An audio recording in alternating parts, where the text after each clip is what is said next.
An interesting video just got posted by Conference Report saying the title of the video was called "Why Would Anyone Fire Over Gary's Head?" And I thought the video was just great, very interesting sort of engagement with TJ and this question of entertainment and or the kinds of strategies people use to engage others or to not engage and the kinds of metaphors that they use and the implications that it has. I think I wanted to just get into this conversation maybe at a different angle, and I hope that this works for people. But what I found so fascinating about the discussion is I think the weird dynamics of YouTube itself. One of the things in communication, it seems anyway, that part of what makes relationships the particular relationships they are is that you share certain pieces of information with some people but not with everyone equally. That is, what makes people who they are is partly your particular relationship to them, and that particular relationship is a kind of oscillating revealment and concealment of different kinds of information. You don't give equal access to all people, all information. I mean, there's so many examples that we could give of this. You know, the guys sitting around with the fellas talking manly talk, BS, beer farts and or they're talking about sports and this kind of thing. And then the phone rings, and then they go have to talk to Sweetie. Well, when they're talking to Sweetie on the phone, they don't want to hear their Sweetie talk overheard by the fellows. The fellows will give them grief, and so there's a sort of partitioning practice. Irving Goffman calls it audience segregation. There's also just forms of role segregation. You know, you don't like to think of your parents having great sex. Now, maybe you do, but I mean, most people, they don't think about that, and their parents keep that information from them. There's a sort of separating off practice where you don't get access to that information. As I say, this can be found in countless ways throughout the everyday world. On YouTube, though, it's so odd.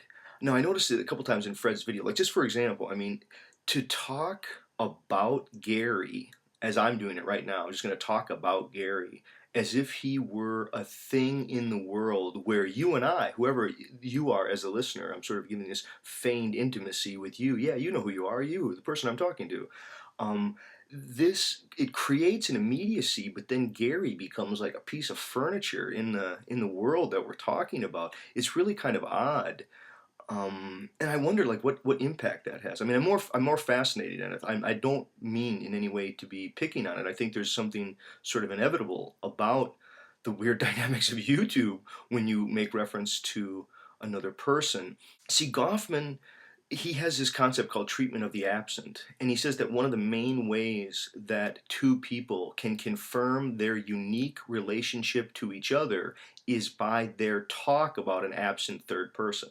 And if you watch your own everyday life, I mean, I think if we're all honest with ourselves, we say don't talk behind other people's backs, but we do it all the time. I mean, we talk about people who aren't there, and it doesn't mean that we're always condemning. I mean, oftentimes there are constraints of both modesty, right, that prevent us from lavishly praising another to their face. We don't, if you talk about an absent other, you're more likely to really talk them up or really talk them down. But you normally don't, in polite society, really talk down to people to their face, or do you really tell them how great they are and how awesome they are in a way that you might say that to a friend while that person isn't there?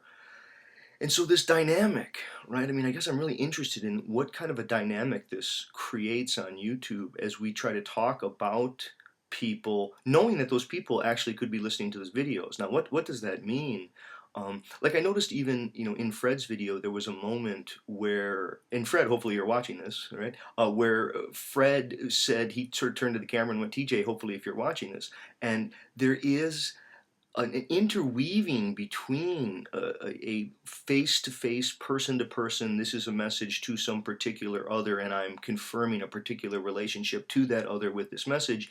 But then it's like everyone's sort of overhearing it at a cocktail party, and which I wonder if that doesn't just change the meaning structure of it, if the dynamic of it isn't different because of that. That is, see, it seems. Let me try it a different way, right? It seems that the meaning oftentimes seems like it's just in the encounter or it's in the experience, and I think that that's partly true. That's the way that we experience it, right? Something's said and it seemed to be either rude or kind, and it's in the remark. It just seems that way, but it's oftentimes the context of who we think overhears it that creates the meaning. Like take confidentiality practices in hospital waiting rooms. They don't come out and they go, okay, who's next for the VD shot? They practice confidentiality, and they will do so in various ways that give certain people certain access to information, and they deny other people access to that information. When you look at those issues of confidentiality, privacy, intimacy, they all have this common characteristic of partitioning off who gets access to what information. And the exact same thing overheard has a different meaning. Like, imagine you and your significant other in an intimate act of making love. Yeah, there you go. Now it's intimate act of making love. If someone else is watching it, well, now it's potentially pornography. Right? I mean, and suddenly you would feel differently maybe about the fact that you're doing it. I think many people one day, let me try this example. One day I was walking out of class, and sort of classic student behavior. Was talking smack about the professor or whatever, saying, "Oh yeah, this professor they think they know so much. They should have read this, that, and the other thing." And as I was chit chatting with this other grad student, when we were chit chatting, sort of criticizing the professor, it was apparent that this actual professor was instantly. I mean, the person was right behind us. Now, I mean, as that's happening, it does seem to be that I suddenly felt embarrassed. I think the professor was like, "Oh, geez, Corey's a cocky punk." There's this kind of stuff going on. And if the person hadn't been there, okay, if I would have been saying that and that person wouldn't have been there, would I have felt bad? I don't think so. I would have continued on that conversation the whole walk home. Um, and so I guess the point that I'm trying to get at here, I don't know if it's coming through, but the it seems that there is a particular dynamic on YouTube where if you make a video private and you send it to just a person or you send it to a cluster of people, you can probably achieve something like a register of a particular kind of meaning from one person to another or one person to a particular others, and you can confirm that relationship. But the I guess to talk about people on YouTube, I mean, I wonder, like, you mean the question itself, why would anyone fire over Gary's head? And, so much of this was caught in the metaphors of war, and I understand, the fire over, I think that's a wonderful metaphor, but why would anyone?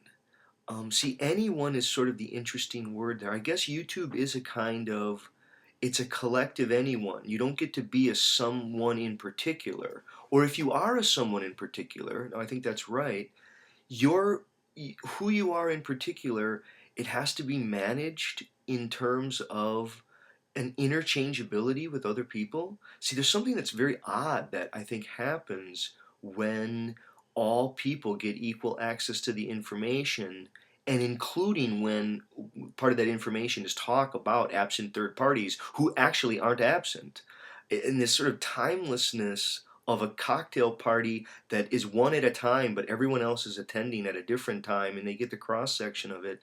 It's an odd dynamic that it's hard for me to put a finger on what all of this would mean. Anybody has any insight, please help me try to understand what it is about.